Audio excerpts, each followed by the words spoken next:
Faz 6 meses que eu não via meu filho, então quando eu o encontrei, perguntei sobre quando seria o casamento deles. Eles me disseram que já haviam se casado e me olharam com desprezo. O ar do shopping estava gelado, um contraste gritante com o calor que eu sentia no peito. Fazia 6 meses. 6 longos e silenciosos meses, desde a última vez que eu tinha visto meu filho, Lucas, meu único filho. Ele estava ali, a poucos metros de distância, de mãos dadas com a noiva, a Amanda. Os dois pareciam saídos de uma revista de moda, rindo de algo no celular dela. Meu coração, que antes batia forte de saudade, agora hesitava. Eu respirei fundo, juntei a coragem que me restava e caminhei até eles, forçando o meu melhor sorriso. Lucas? Amanda? Eu chamei, minha voz um pouco mais trêmula do que eu gostaria. Eles se viraram. O sorriso de Lucas desapareceu assim que seus olhos encontraram os meus. Amanda apenas levantou uma sobrancelha, um gesto mínimo, mas que carregava um peso enorme. Era como se eu fosse uma estranha, uma interrupção indesejada no dia perfeito deles. Mãe? O que você está fazendo aqui? Perguntou Lucas, e o tom dele não era de surpresa feliz, mas de incômodo. Eu estava passando por aqui. A verdade é que eu soube por uma prima distante que eles frequentavam aquele shopping e eu tinha vindo de propósito, na esperança de encontrá-los. A saudade era uma dor física. Faz tanto tempo. Eu só queria ver vocês, saber como estão as coisas. Estamos bem, respondeu Amanda com voz fria como gelo, antes mesmo que Lucas pudesse abrir a boca. Ela apertou a mão dele, um gesto de posse. Eu tentei ignorar a frieza dela e foquei no meu filho. Que bom, meu filho, fico feliz. Forcei outro sorriso, tentando aquecer o ambiente. E então, os preparativos para o casamento já marcaram a data? Eu estava pensando, talvez eu possa ajudar com alguma coisa, com os doces, a decoração. Foi aí que aconteceu. Eles se olharam. Não foi um olhar de cumplicidade ou de carinho. Foi um olhar rápido, carregado de desprezo. Um desprezo tão puro e tão afiado que cortou meu fôlego. Amanda deu uma risadinha baixa, quase inaudível, e olhou para as próprias unhas, como se o assunto fosse um tédio. Lucas pigarreou. Na verdade, mãe, não vai ter casamento. Meu coração gelou. Por um segundo pensei que eles tivessem terminado. Como assim? Como assim? Aconteceu alguma coisa? Não, disse Amanda, finalmente me olhando nos olhos. E o que eu vi ali me assustou. Era um vazio, uma frieza calculada. Não vai ter um casamento porque nós já nos casamos. As palavras dela pairaram no ar, pesadas e cruéis. Eu olhei para Lucas, buscando um desmentido, uma explicação, qualquer coisa, mas ele apenas desviou o olhar, encarando o chão de mármore polido do shopping. O silêncio dele era a confirmação. Casaram? Minha voz saiu como um sussurro. Quando? Por quê? Por que não me avisaram? A pergunta saiu do fundo da minha alma, um grito de dor e confusão. Uma mãe não deveria ter que implorar para saber do casamento do próprio filho. Foi então que o desprezo, que antes era apenas um olhar, se transformou em palavras.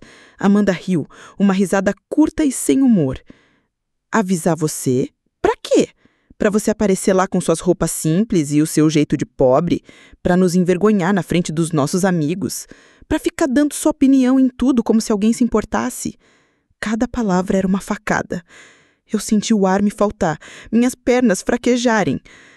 Olhei para Lucas, meu menino, o bebê que eu carreguei nos braços, o menino que eu criei com tanto sacrifício, trabalhando em 2 empregos depois que o pai dele nos deixou. Eu esperava que ele a defendesse, que dissesse que ela estava errada, que me defendesse.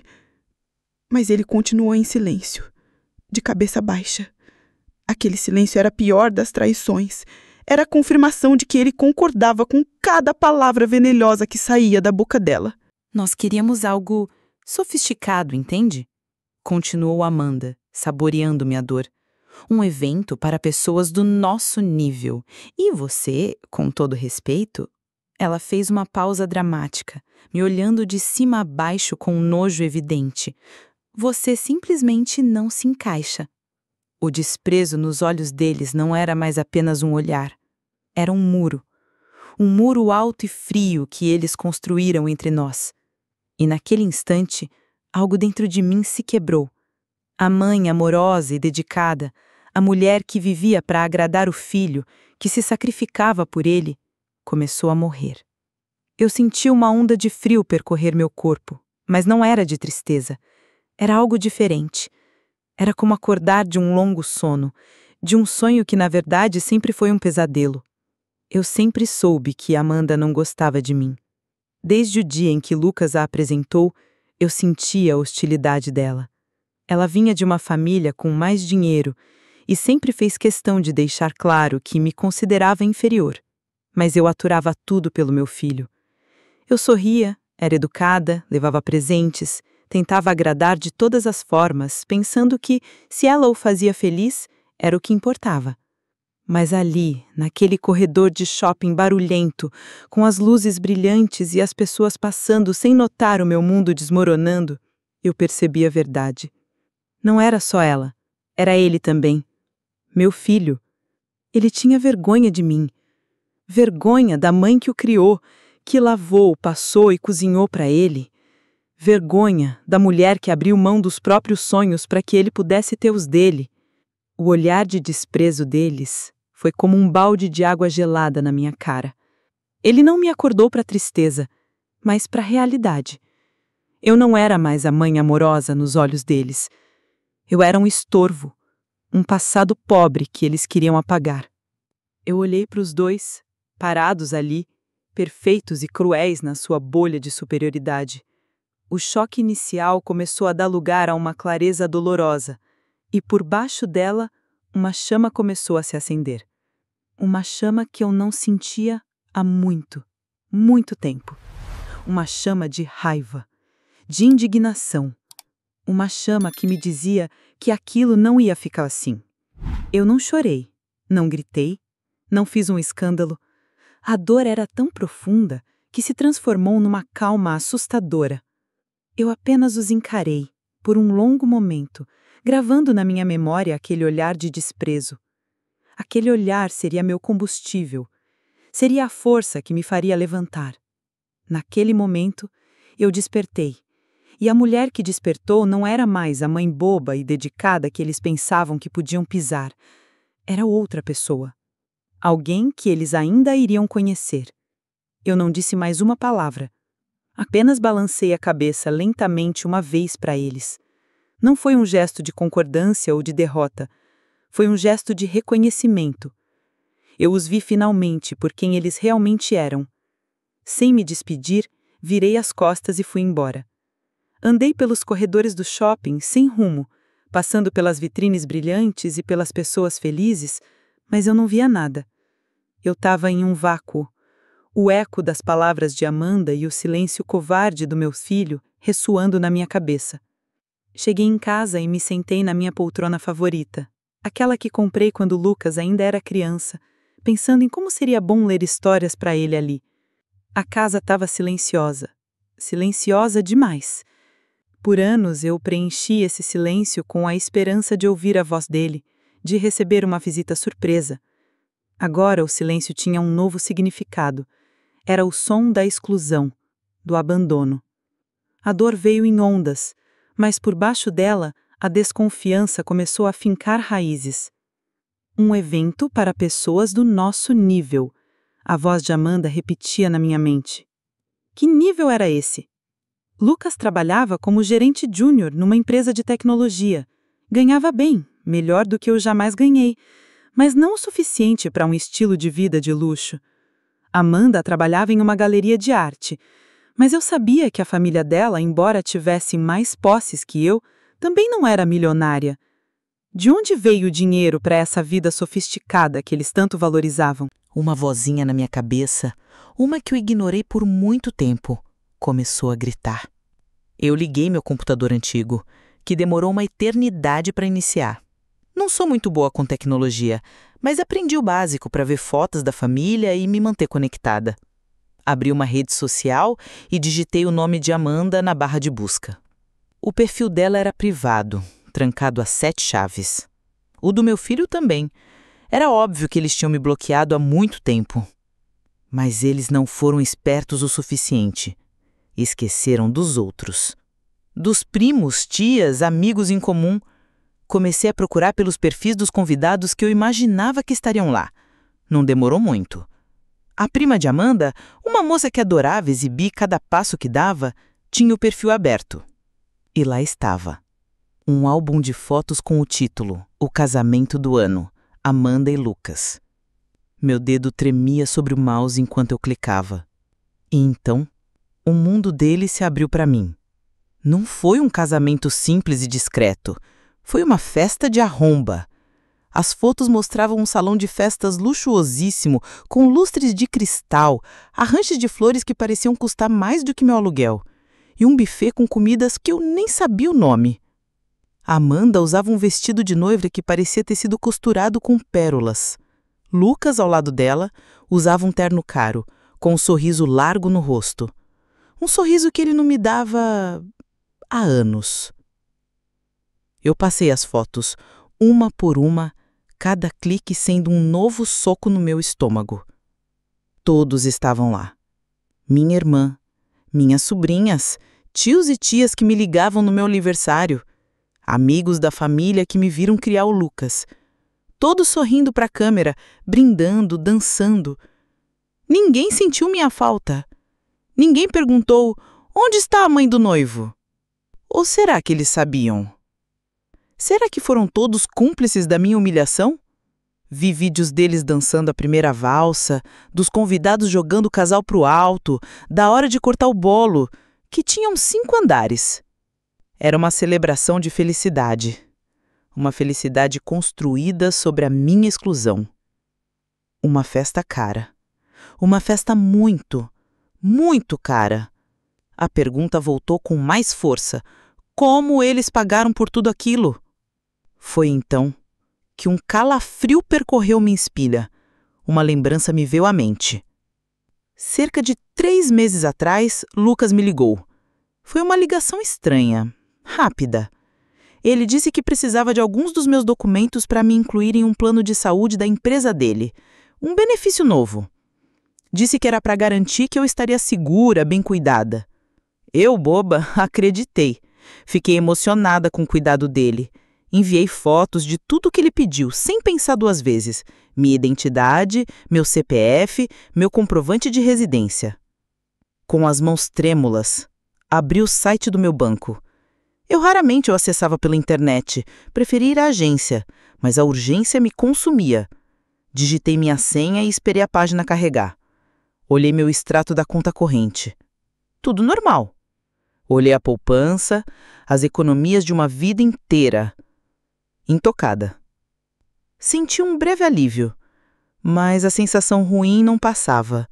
Foi então que vi uma aba que eu nunca clicava. Empréstimos e financiamentos. Meu coração parou. Lá estava. Um empréstimo ativo. Um empréstimo consignado, daqueles que descontam direto da aposentadoria. Mas o valor era astronômico. Era uma quantia que eu levaria mais de uma vida para pagar.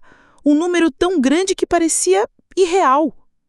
A data da contratação era de 3 meses atrás, exatamente na semana em que enviei meus documentos para Lucas.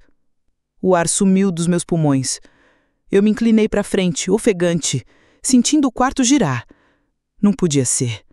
Meu filho. Meu menino. Ele não faria isso. Mas ele fez.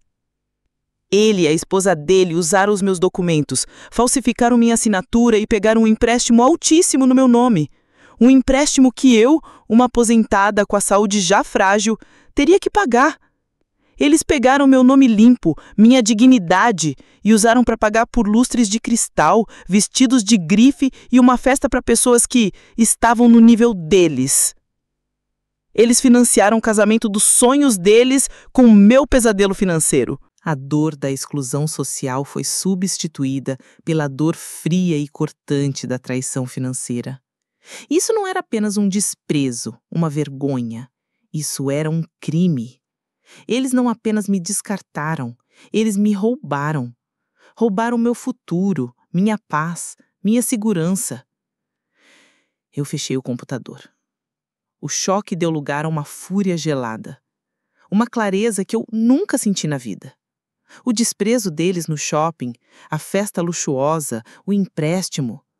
Tudo se encaixou em um quebra-cabeça monstruoso. Eu me levantei e andei até o espelho. A mulher que me encarou de volta tinha os olhos vermelhos, mas não de choro. Eram de raiva. Uma raiva pura. A mulher no espelho não era mais uma vítima. Eles me subestimaram. Eles pensaram que eu era fraca, boba, uma velhinha que podiam enganar e descartar. Eles cometeram um grande erro. Eles não sabiam do que eu era capaz. A investigação tinha acabado. A guerra estava apenas começando. Naquela noite eu não dormi. A raiva era um fogo que me mantinha aquecida e alerta. Eu não sentia mais a dor paralisante da traição, mas uma energia furiosa que exigia ação. Eles me jogaram no fundo do poço, mas se esqueceram que eu sei nadar na lama. Eles queriam me apagar da vida deles, pois eu iria me certificar de que eles nunca mais me esquecessem. Na manhã seguinte, com o sol mal raiando, eu me sentei em frente ao computador com uma xícara de café amargo. Minha mente estava clara como um céu depois da tempestade.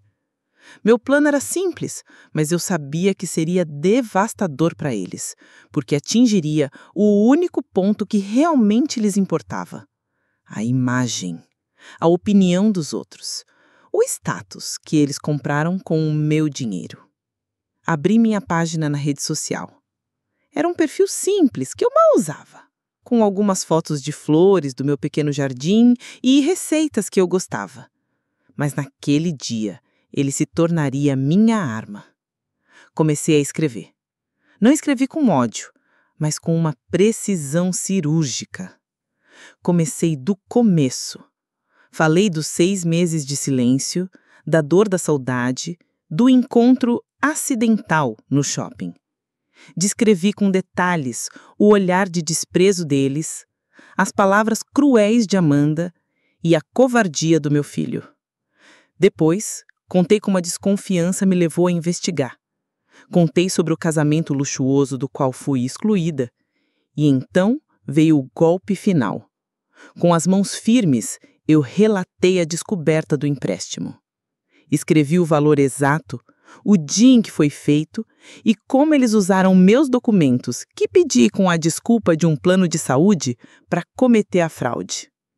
Eles financiaram o casamento do ano com a dívida de uma vida inteira de uma aposentada. Da própria mãe deles, escrevi. Antes de publicar, eu fiz mais uma coisa. Tirei uma foto da tela do meu computador, mostrando a linha do empréstimo no site do banco, com meus dados pessoais apagados. E salvei a foto mais ostentosa que encontrei do casamento deles. Os dois, brindando com taças de champanhe, sorrindo como se fossem os reis do mundo.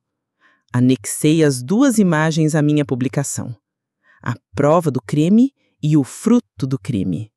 Lado a lado. A última coisa que fiz foi a mais importante. Comecei a marcar pessoas. Marquei minha irmã, minhas sobrinhas, tios, primos, os amigos da família, o chefe do Lucas, que eu conhecia de uma festa de fim de ano. Marquei todos os nomes que eu vi sorrindo e aplaudindo nas fotos daquele casamento. Cada marcação era como um tiro. Eu não estava apenas contando a minha história, estava forçando cada um deles a olhar para a verdade que ignoraram ou da qual foram cúmplices. E então, com o coração batendo forte, eu cliquei em publicar. E o mundo explodiu. Nos primeiros minutos, um silêncio tenso. Depois, a primeira notificação. Um comentário de uma prima.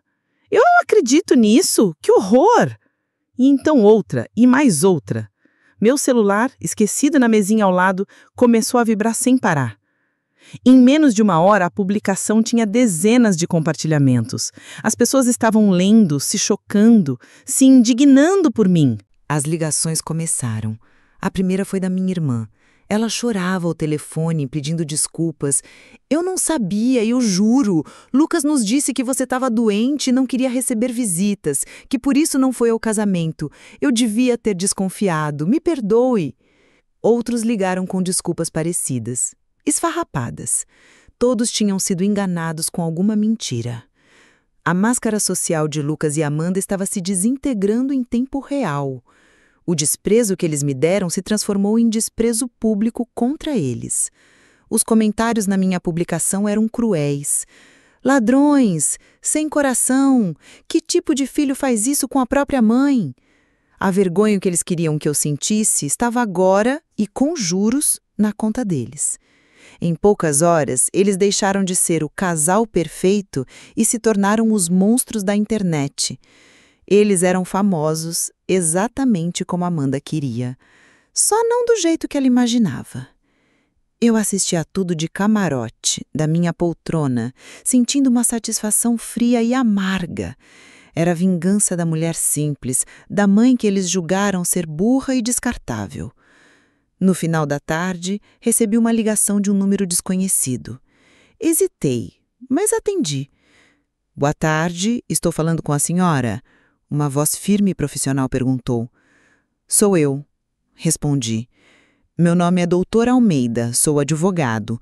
Uma cliente minha compartilhou sua publicação comigo. Eu li a sua história e, francamente, estou horrorizado. O que seu filho e sua nora fizeram não é apenas imoral, é um crime. Fraude, estelionato, apropriação indébita. A senhora tem um caso muito forte nas mãos." Eu fiquei em silêncio, absorvendo aquilo. "Olha", ele continuou, "eu sei que processos podem ser caros e a senhora provavelmente está em uma situação financeira delicada por causa disso. Eu me especializei em casos de abuso financeiro contra idosos. É uma causa pessoal para mim. Eu gostaria de oferecer meus serviços para representá-la, sem custo algum.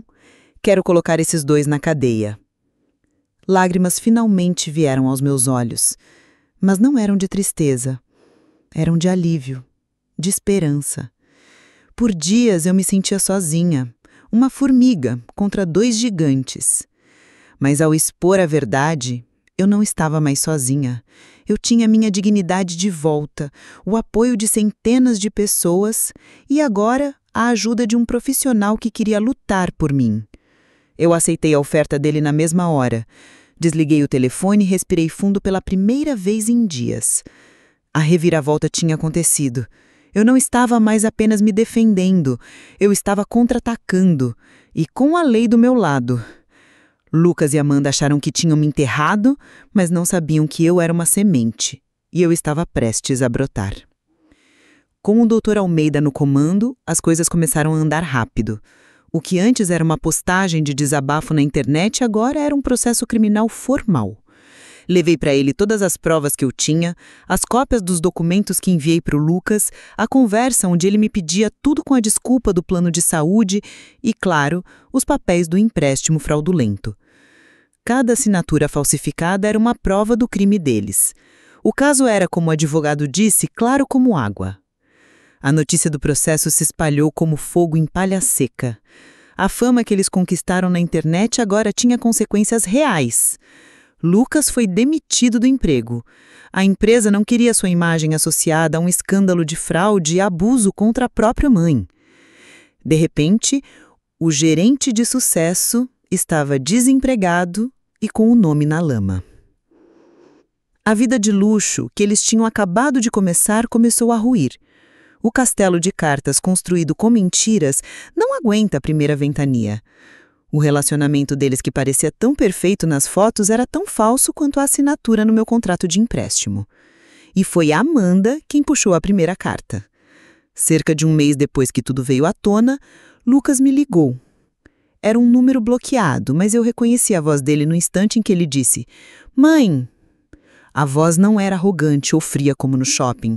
Era uma voz quebrada, desesperada. "Ela foi embora", ele disse entre soluços. "Amanda me deixou. Ela limpou nossa conta bancária e sumiu. Eu fiquei em silêncio, ouvindo.